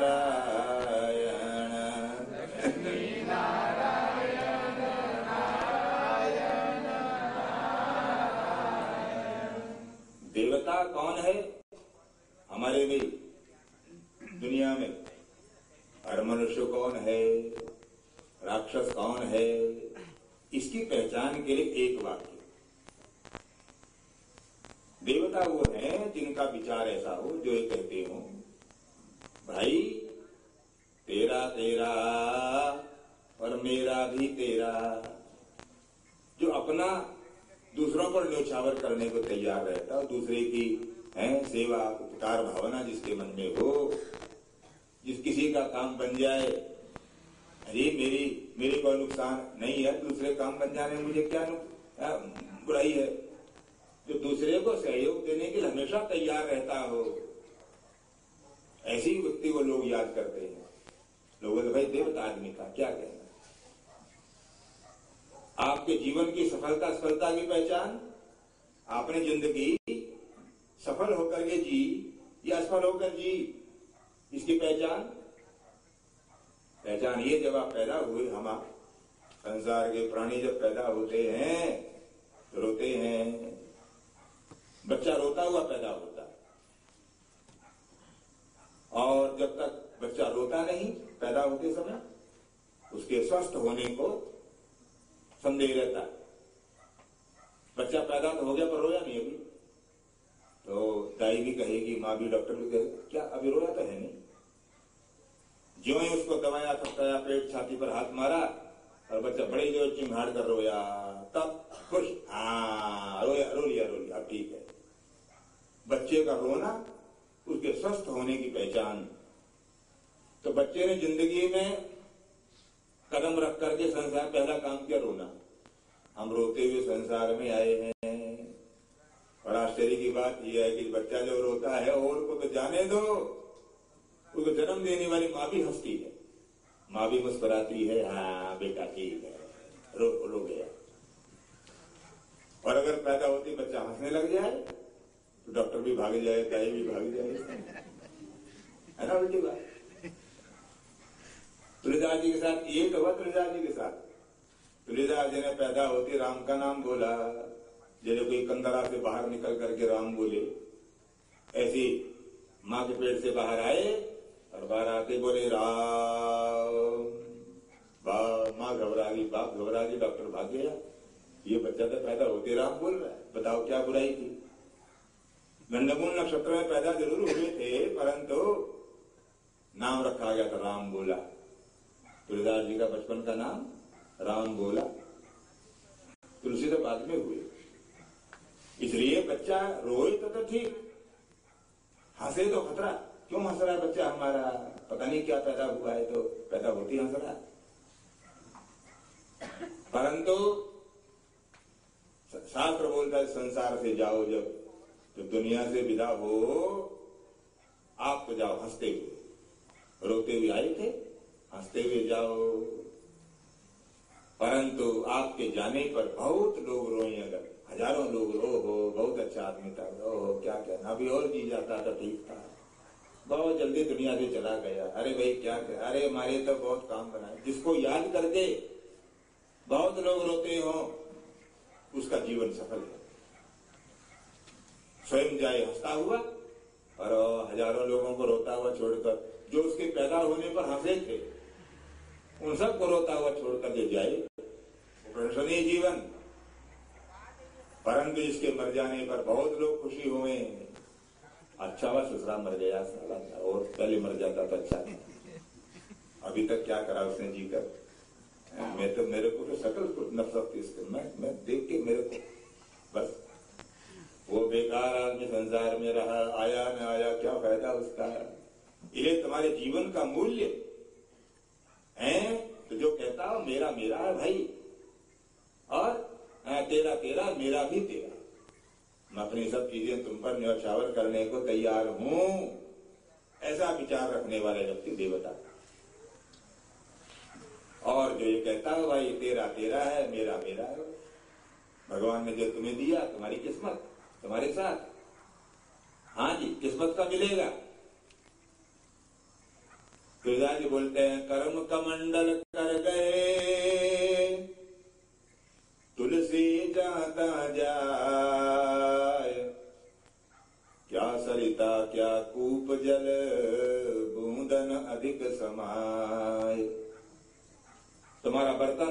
किस्मत का, भाग्य का पात्र, कर्मों का कमंडलू तुम्हारे हाथ में है। जैसे कर्म किए हैं, कर्मों का बर्तन कमंडलू तुम्हारे हाथ में है। उस बर्तन को चाहे नदी में डुबाओ या समुद्र में डुबाओ, पानी उतना ही, इतना उसका पेट है, बस जितना उसमें पानी आ सकता है उतना ही आएगा। समुद्र में डालो या नदी में डालो। कर्म कमंडल कर गए तुलसी जहां तहां जाए, क्या सरिता क्या कूप जल बूंदन अधिक समाय। इसलिए भाई तेरा तेरा जो परमात्मा ने तुझे दिया, तेरी किस्मत, मुझे जो मिला मेरा, अपनी वृत्ति पर संतुष्ट रहने वाला, प्रसन्न रहने वाला वो है मनुष्य। मनुष्य को ऐसे ही होना चाहिए। और असुर राक्षस, राक्षस कौन? राक्षस वो है जो कहते हो मेरा तो मेरा है ही, वह तेरा भी मेरा, बस दूसरों को हड़पन करने को तैयार रहते हो किसी तरह जोड़ तोड़ करके। वो राक्षस हमारे बीच में ही है, ऐसे लोग भी। इसलिए प्रजापति ब्रह्मा बोले मनुष्यों को तुम्हें क्या दान, द माने दान, और तुम्हारे भीतर राक्षसी पना भी है। जीव हत्या करते हुए तुम्हारे को संकोच नहीं होता बिल्कुल। अपना पेट भरने के लिए हंसते खेलते हैं, जीव को नष्ट कर देना, जीवा का स्वाद पूरा करने भर के लिए केवल, ये राक्षसों का राक्षसी काम है ये। देखो मंदिर का गुंबद अगर कोई तोड़ता है तो हिंदुओं के कलेजे में दर्द होता है, मरने मारने को उतार नहीं, मंदिर का गुंबद टूटने देंगे, मर जाएंगे, सर कटाएंगे। और मस्जिद की मीनार तोड़ने लगे कोई तो मुसलमान भाई सर पे कफन बांधकर निकल आएंगे, मस्जिद की मीनार नहीं टूटने देंगे। क्यों? हमने पूछा क्यों? मस्जिद क्या खुदा ने बनाई? मंदिर क्या राम जी ने बनाया? स्नान धर्म हिंदू बोले नहीं, मंदिर तो हमने बनाया। तो भगवान मंदिर में रहते हैं। मुसलमान बोले मस्जिद हमने बनाई और खुदा इसमें रहता है, खाना ये खुदा है, ये खुदा का घर, नहीं टूटने देंगे। तो सज्जनों देवियों, बहुत सीधी बात है। जो चीज आपने बनाई हो कोई इसको तोड़े, आपके कलेजे में दर्द होता है। इसी तरह जो चीज परमात्मा ने बनाई हो उसको कोई तोड़े तो भगवान को दर्द होता होगा कि नहीं, दुख होता होगा कि नहीं। ये मंदिर का गुंबद टूटने पर जो हिंदू के कलेजे में दर्द है, ये मस्जिद की मीनार टूटने पर जो मियां को परेशानी होती है, वही मुर्गी की गर्दन मरोड़ी जाते देखकर परमात्मा को भी दुख होता होगा। यह मछली का गला काटने पर मुर्गी, डोक्सी, इन सब की हत्या करके जिह्वा का स्वाद पूरा करने को जो दया नहीं है जीव। अभी हंसता खेलता था, फुदकती फिर रही थी, किप को खत्म किया। इसलिए हमारे भीतर ही असुर है, राक्षस हमारे भीतर ही है, दया भाव नहीं बिल्कुल। इसलिए ये उपदेश, तीनों उपदेश मनुष्यों के लिए, इंद्रियों का दमन करना, कुरंग मातंग पतंग भृंग मीनाहता पंच विरेव पंच।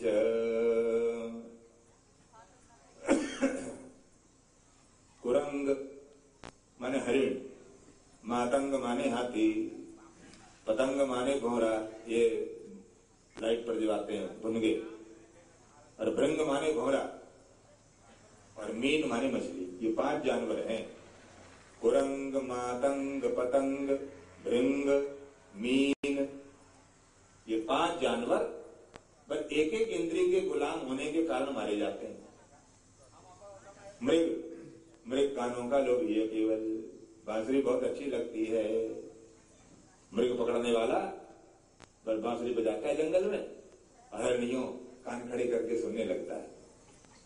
इतना तेज भागता मृग, शेर भी पीछा नहीं कर पाता उसका। परंतु बांसुरी की आवाज सुनकर के ठिठक कर खड़ा हो जाता है और बांसुरी बजाने वाला धीरे धीरे धीरे धीरे बजाता बजाता मृत को पकड़ लेता है। कुरंग कानों का गुलाम है इसलिए मारा गया, और मातंग हाथी स्पर्शेंद्री का गुलाम है। बड़ा भारी गड्ढा खोदकर जमीन के नीचे उसके ऊपर नकली घास फूस की छत डाल दी जाती है। हाथी पकड़ने वाले ये काम करते हैं, और घास फूस की छत के ऊपर एक कागज की बना हथनी खड़ी कर देते हैं। काला रंग लगा के दूर से हथनी मालूम पड़ती है, और हाथी हथनी के स्पर्श के लोभ में दौड़ करके आते हैं, और वो घास की छत उनका वजन सहन नहीं कर पाती। 1 2 3 4 5 10 गड्ढे में गिर जाते हैं। उनको खाना पीना दिया में भूखा रखा जाता है, और जब भूखे प्यासे हो बहुत दिनों बाद शस्त्र का भय दिखाकर, भाला बर्छी दिखाकर उनको आदमी अपना गुलाम बना लेता है। क्यों? एक इंद्रिय के दास थे, स्पर्शेंद्रिय के लोभी, इसलिए गुलाम बन गए। कुरंग मातंग और पतंग, ये दीपक जो आते हैं बुन के, ये चमकदार चीज के ऊपर मरने को तैयार हैं। रूप के लोभी हैं। रूप जहां चमक देखते हैं वहां भागते हैं। चमक पर ये दीपक पे गए, जल के मर गए, खत्म। क्षमा के ऊपर झपटे मोमबत्ती पर, जल के मर गए। और भौरा भी एक इंद्रिय का लोभी है। नाक का सुगंध बहुत अच्छी लगती है, कमल के फूल पर बैठा सूंघता रहता है। जब शाम होने लगती है तो कमल की पंखुड़ी बंद होने लगती है, यूं धीरे धीरे। और भौरा सोचता है बस जरा और सूंघ लूं, अभी निकल जाऊंगा, जरा और सूंघ लूं। ऐसे करता करता वो कमल बंद हो जाता है। भौरा भी भीतर बंद है, अंदर बंद भौरा। जो भौरा मजबूत लकड़ी को काट देता है वो कमल की पंखुड़ियों को काटता नहीं। उसके अंदर बंद पड़ा हुआ सुगंध लेता हुआ, और ये विचार करता है सवेरा होगा, ये रात बीतेगी। रात्रिर्गमिष्यति भविष्यति सुप्रभातम् भास्वानुदेश्यति हर्षिष्यति पंकजश्री। रात बीतेगी, सवेरा होगा, सूर्य निकलेगा, सूर्य की किरणें पड़कर ये कमल फिर खिलेगा, और मैं इसके अंदर से निकलकर और कमलों की सुगंध ग्रहण करूंगा। ये अंदर पड़ा पड़ा प्रोग्राम बनाता है। रात्रिर्गमिष्यति भविष्यति सुप्रभातम् भास्वानुदेश्यति हर्षिष्यति पंकजश्री। इत्थं विचिन्तयति कोशगते द्विरेफे हा हन्त हन्त नलिनीं गज उज्जहार। पर सूर्य निकलने से पहले ही हाथी सरोवर पर स्नान करने आता है, और अपने सूंड से उस कमल को यों मरोड़ करके तोड़ के फेंकता है, अपने पांव के नीचे मसल कर कमल को, और कमल के भीतर बंद भौरे की चटनी बना देता है। रात भर प्रोग्राम बनाता बनाता बस सवेरा नहीं देख पाता। इसलिए, और पानी में रहने में मछली कौन मारे मछली को? न गोली काम करे, न बाण करे, न तीर काम करे। मछली है जीव की लोभी, जीवघा। जरा सा खाने के सामान कांटे पर लगाकर उसे फेंक देते हैं, और मछली खाने के लोभ में कांटा गले में फंस जाता है। यदि छोटी मछली लगा देते हैं तो वो बहुत से लोग गोत्रों के किनारे देखा हमने, वो कांटा डाले बैठे रहते हैं, घंटों धूप में बैठे हैं, और ऐसी समाधि, जैसे समाधि लग गई हो ऐसे बैठे हैं, क्यों करेगा? माँ भाई क्या बात है, तुम ये धूप ने तुम्हें परेशान करती है, भले आदमी को एक आधी मछली फंस भी गई तो तुम घंटों से बैठे हो यहाँ, क्यों? मेरे पंडित 2 कारण से। एक तो मछली मिलेगी, दूसरे मेरे को सेनवे की बीमारी है, सेनवे, वो सेनवे भी ठीक हो रहा है मेरा। अरे इसलिए मछली जो है भैया, ये 5 जानवर एक एक इंद्रिय के गुलाम होने के कारण मारे जाते हैं, परंतु मनुष्य को तो 5 इंद्रियों का दास है। तो इसको आंख को रूप भी चाहिए, कान को शब्द भी चाहिए, जिह्वा को खान पान भी चाहिए, इंद्रियां शिथिल हो जाती है बूढ़े की, परंतु जिह्वा कमजोर नहीं होती। बूढ़े की जीभ खाना मांगती है, तरह तरह की चीजें लाओ लाओ लाओ, बच्चे की तरह। बच्चा दुनिया में भी आया है, ठीक है, तो खाए, कोई बात नहीं। परंतु बूढ़ा क्यों? बूढ़ा सोचता है अभी थोड़ा टाइम बाकी रह गया, जो खाया जा सकता है खा लो, पता नहीं अगले साल बारी आवे ना आवे। इसलिए इंद्रियों के गुलाम हैं हम, तो तीनों हम हैं। हमारे को दया भी चाहिए, हमारे भीतर दया भी होनी चाहिए। और लोभी तो हम नंबर 1 हैं। लोभी तो कहना क्या है, जितना मिल जाए उतना ही कम है। सारा संसार भर की संपत्ति हमारे को मिल जाए तो भी संतोष नहीं है। एक ही मंत्र याद है सबके, पैसे भी हो पैसा हो, मोनी मोनी मोनी मोनी मोनी मोनी मोनी मोनी मनी चाहिए, मनी। चाहे कुछ करना पड़े, हैं, बड़े से बड़ा दुष्कर्म करने को तैयार हैं। लोग को सबने घेर रखा है, लोग से कोई नहीं बचा है। इसलिए मनुष्यों को दान देने की आदत, क्षमा करना। आदमी को लेना जानता है, देना नहीं जानता। आदमी लेना जानता है, देना उसको सिखाना पड़ता है। लेता तो शुरू से ही है। पैदा हुआ, बेटा हो चाहे बेटी, अगर दूध पीना हो तो रोने लगते हैं दोनों, रोए। बेटा भी रोया, बेटी भी रोई, तो मां ने दूध पिलाया। तो बस बच्चा समझ गया, अगर कुछ लेना हो तो रो। लड़का तो भूल जाता है इस बात को, बड़ा हुआ भूल गया। परंतु लड़की बहुत होशियार है, वो बात को गांठ बांध लेती है। सारी उम्र अपना कोई काम करवाना हो तो रोना जारी रखो, रोगे तो काम जल्दी होगा। आज घरवाली को रोता देखे पति बोला तू रो मत भाई, लोग क्या बाहर से आ तो रो रही है, बात बता क्या, जो तो कहती है सब करूंगा मैं, प्लीज रो मत। इसलिए लेना जानता, जन्म से लेना सीख गया। बदे हो, लाओ लाओ लाओ, लेना जानता है, देना सिखाना पड़ता है उसको। एक छोटे बालक के पास खिलौना है छोटा, आप उससे मांगो बेटा जरा अपना खिलौना देना, वो नहीं देगा। परंतु अगर आपको उससे बड़ा खिलौना दिखाओ, लो ये खिलौना ले लो, ये छोटा वाला दे दो, तब बालक बड़ा खिलौना मिलने की आशा में छोटा खिलौना दे देगा। इसलिए देते हम तब हैं जब ज्यादा मिलने की उम्मीद हो। बिना ज्यादा मिलने की उम्मीद में थोड़ा भी देना नहीं चाहते। हाँ जी, मंदिर में भी अगर डाला डालेंगे और कहेंगे भगवान मैं डाला डाला है, पर तुम डालना बंद मत करना, मेरे खजाने में डालते रहो डालते रहो डालते रहो। श्रीमन नारायण नारायण नारायण,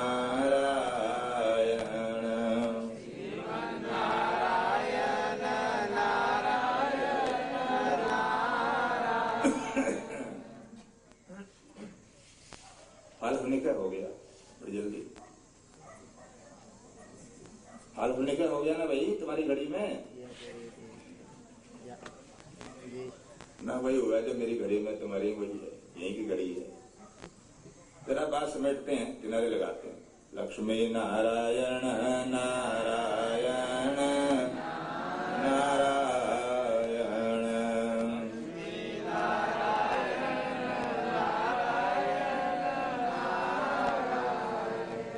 मुझे नहीं मालूम आपका हाजमा कितना तेज है, कितना हजम कर सकते हो। इसलिए कथा तो समाप्त होती नहीं, टाइम खत्म होता है।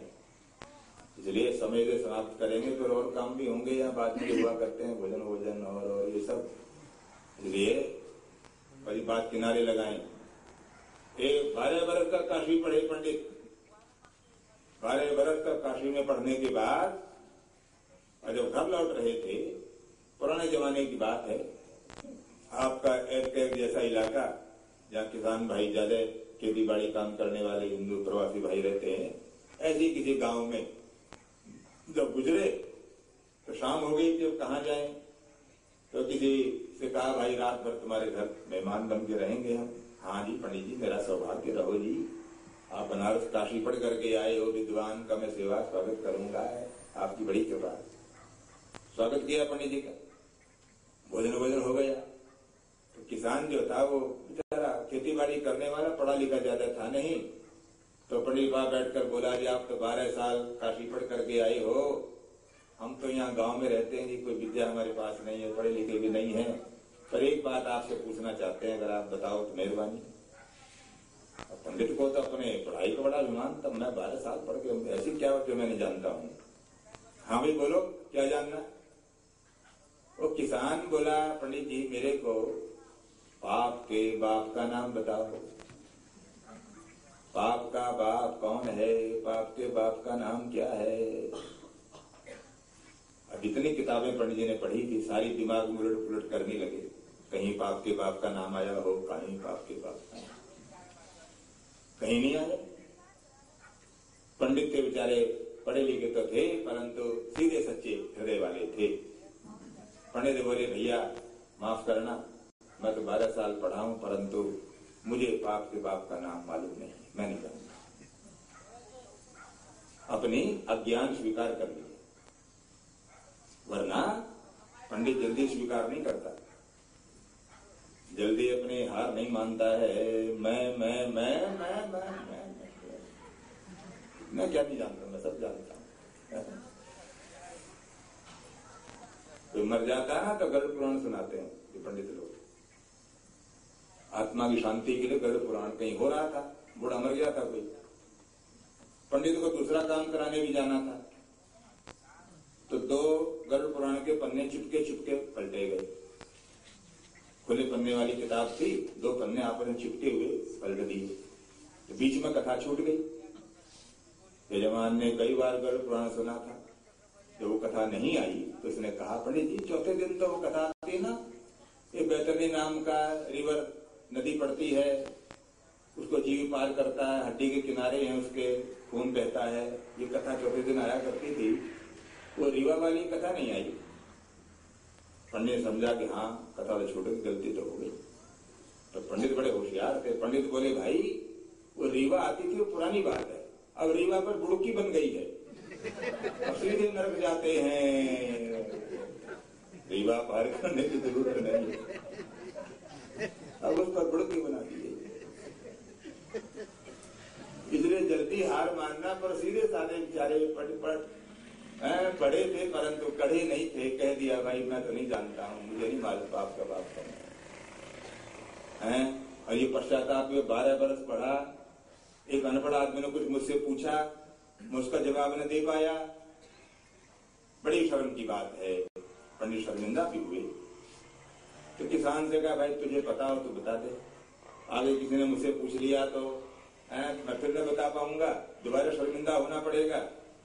अगर आपको पता हो तो आप बताओ पाप का बाप कौन है।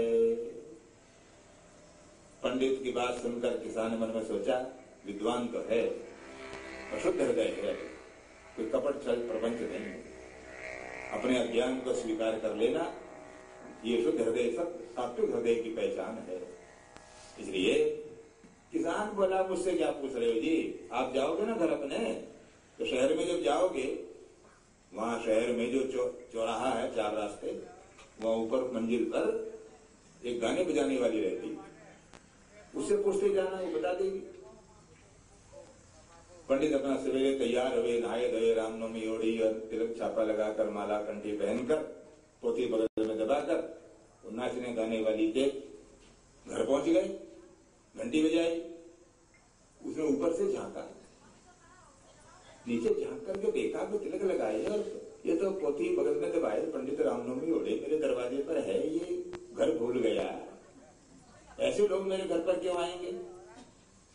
मेरे यहाँ तो गुंडे बदमाश लुच्चे लफंगे शराबी कबाबी आते हैं, ऐसे पंडित का क्या मेरे दरवाजे मतलब? या तो रास्ता भूल गए जरूर। नीचे आई, आकर पंडित जी को प्रणाम किया। महा पंडित जी किसी घर ढूंढ रहे हैं आप? पंडित बोले घर भर कितना ढूंढ रहा हूं, तेरे पास ही आया हूं। मेरे पास? तो महाराज ऊपर चलो, ऊपर चलो, आराम से बैठो, मैं सेवा करूं आपकी कुछ। पंडित तमतमा कर बोले खबरदार, क्या समझती है तू? मैं तेरे घर बैठने नहीं आया हूं। अमुक गांव के किसान ने कहा है तो बाप के बाप का नाम जानती है, वो मुझे बता दे, वो यहीं से वापस जाऊंगा। मैं जानता हूं तेरे घर कैसे लोग आते हैं। और नाचने गाने वाली बोली, महाराज ठीक कहा आपने, मेरे यहाँ अच्छे लोग बहुत नहीं आते हैं। शराबी, कबाबी, लुच्चे, लफंगे इस तरह के लोग आते हैं। पर आज आप जैसा एक पंडित मेरे दरवाजे पर आया था, मेरे मन में बड़ी इच्छा हुई थी कुछ मैं सेवा सत्कार करूंगी, आप ऊपर पधारते तो मेरे ऊपर बड़ी दया होती। मैंने बोले फिर वही बात, अरे बताना बता, यहीं बता, ऊपर नहीं जाऊंगा मैं, बाप के बाप का नाम यही बता दे, मैं तेरे अंदर जाऊंगा, ऐसा सोचती है तू? वो फिर बोली, महाराज मेरी किस्मत खराब है, फिर क्या करूंगा। सवेरे सवेरे आप जैसा पंडित मेरे दरवाजे पर आया और मेरे घर में अंदर जाने को तैयार नहीं। मैं तो सोचती थी आप चलोगे मेरा घर पवित्र हो जाएगा। कब से मेरे मन में साथ थी आप जरा पंडित कोई मेरे घर में आ जाए, मैं उसके चरण धोऊं, भोजन कराऊं जैसा वो चाहे। भोजन कराने के बाद उसको 100 ग्राम वजन की सोने की चेन पहनाऊं, गोल्डन केती, और 7 चांदी के बर्तन देऊं, रेशमी धोती और गले का दुपट्टा और कुर्ता, ये सब सामान देऊं। ये मेरी इच्छा थी महाराज, पर मेरी किस्मत खराब है, आप तो ऊपर जाने को तैयार नहीं। जब पंडित ने सुना 100 ग्राम की सोने की केती और चांदी के बर्तन, रेशमी धोती, दुपट्टा, ये सब, अपन ढीले पड़ गए। पंडित बोले अच्छा ठीक है, अगर तेरी ऐसी मन की थी, मेरा मन तो नहीं करता जाने को, पर चल कोई बात नहीं, आज अपने मन की पूरी कर लेती। ये कहकर पंडित, वो तो नीचे खड़ी है भी, पंडित 4 सीढ़ियां ऊपर चढ़ गए, तराजू 4, उससे पहले वो हाथ जोड़कर बोली, पंडित जी महाराज बस नीचे उतरा, मेरे घर में से चाहे आप दूध पी करके उतरना, अगर कसीनों में से कोई गीता पाठ करके भी निकला हो, कोई न मानेगा गीता पढ़ के आया है। शराब घर से कोई दूध पी करके निकले, शराबी समझेंगे उसको। मेरे घर से अच्छे लोग उतर के नहीं आते हैं। पंडित जी आप उतरा, मैं नहीं चाहती आपको लोग बदनाम करें, बुरा भला कहें। आपने जो पूछा था वो आपको बता दिया, अब आप जाओ। पंडित बोले जो पूछा था बता भी दिया तूने, क्या बताया? महाराज वैसे आप मेरे घर में कदम रखने को तैयार न थे, पर जब 100 ग्राम गोल्डन केती की बात आई तो आप फौरन मुझसे पहले ऊपर चढ़ने को तैयार हो गए। ये पंडित जी, पाप का बाप है लोभ, लोभ पापस्य कारणम, सारे अनर्थ लोभ के कारण। नरक का दरवाजा है, बाकी व्याख्या कल करेंगे। भगवान गीता शास्त्र बोलते हैं त्रिविधम नरकस्येदं द्वारम नाशनमात्मनः काम क्रोधस्तथा लोभ तस्मात् एतत्त्रयं त्यजेत्। नरक का दरवाजा काम, क्रोध और लोभ। त्रिविधम नरकस्येदं द्वारम नाशनमात्मा, आत्म तत्व का नष्ट विनाश कर देने वाला कामग्रस्त व्यक्ति, क्रोध से अभिभूत व्यक्ति और लोभी आदमी। संसार में लोभ कारण बड़े बड़े अनर्थ करने वाले हम लोगों के बीच में है। कौन बचा हुआ है लोभ से?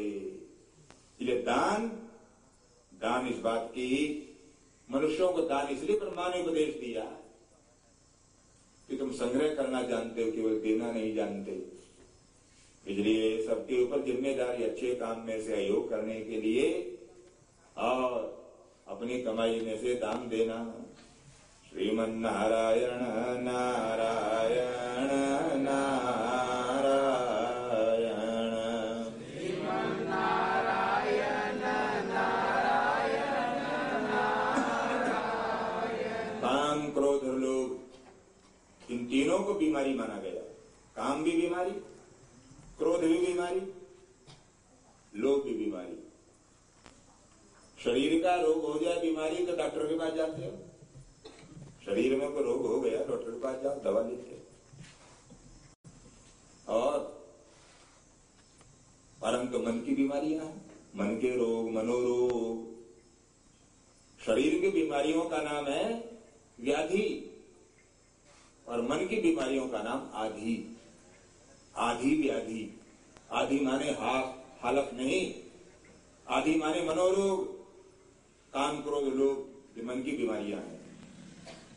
और सिर दर्द होना, पेट दर्द होना, कैंसर हो जाना, एड्स हो जाना, ये सब शरीर की बीमारियां हैं। इसके लिए डॉक्टर। और मानसिक बीमारियों के लिए उपासना यज्ञ। उपासना मानसिक बीमारियों को दूर करने की दवा, इसलिए उपनिषदों को औषधि माना। उपनिषद औषधि, दवाई है। काम दूर करना हो, क्रोध, क्रोध भी बीमारी है। हाँ जी, तो बहुत आदमी जल्दी गुस्से में आ जाता, क्रोध में जो हाल बुखार में वो उसका हाल। किसी को बुखार हो जाए, शरीर में गर्मी बढ़ जाती है, सारा शरीर तपने लगता है, आंखें लाल हो जाती हैं, अनाप शनाप बकता है, कांपता है सारा शरीर। ये सारे लक्षण क्रोधी में भी। क्रोधी की भी आंखें लाल, शरीर कांपने लगता है, बोलता अनाप शनाप है, अंड शंड बोलता है, और गर्मी भी वही जो बुखार वाले के शरीर में है जी। अगर उस समय उसके मुंह में थर्मामीटर लगाओ, डॉक्टर बुखार नापने के लिए लगाता है कि जो गुस्सा आया हुआ उसके मुंह में लगाओ, अगर वो लगाने देवे तो, वरना 2 झापड़ मारेगा तुम्हारे को पास निकट आने पर जी। तो वही उतनी गर्मी मिलेगी शरीर में जितनी गर्मी ज्वर वाले को होती है। इसलिए क्रोध भी हमारी, इसीलिए उपनिषद बोलते हैं वेगों को शांत करने का अभ्यास। क्रोध भी एक वेग है, काम भी एक वेग है, अंदर उठता है, आंधी की तरह उठता है, मनुष्य को पागल बना देता है, होशो हवास खत्म कर देता है। चाहे काम हो, चाहे क्रोध हो, चाहे लोभ हो, इन वेगों को जो रोक नहीं पाता वो कुमार्ग पर जाता है। इसलिए देवता बनना हमारा लक्ष्य है। मनुष्य शरीर में हम हैं, असुरपने को विनाश करना है। इसलिए देवता बन जाने पर आत्म तत्व से साक्षात्कार का रास्ता खुलता है। इसलिए बृहदारण्य बोलता है तदा देवम अविद्याय दुःखस्य अंतो भविष्यति।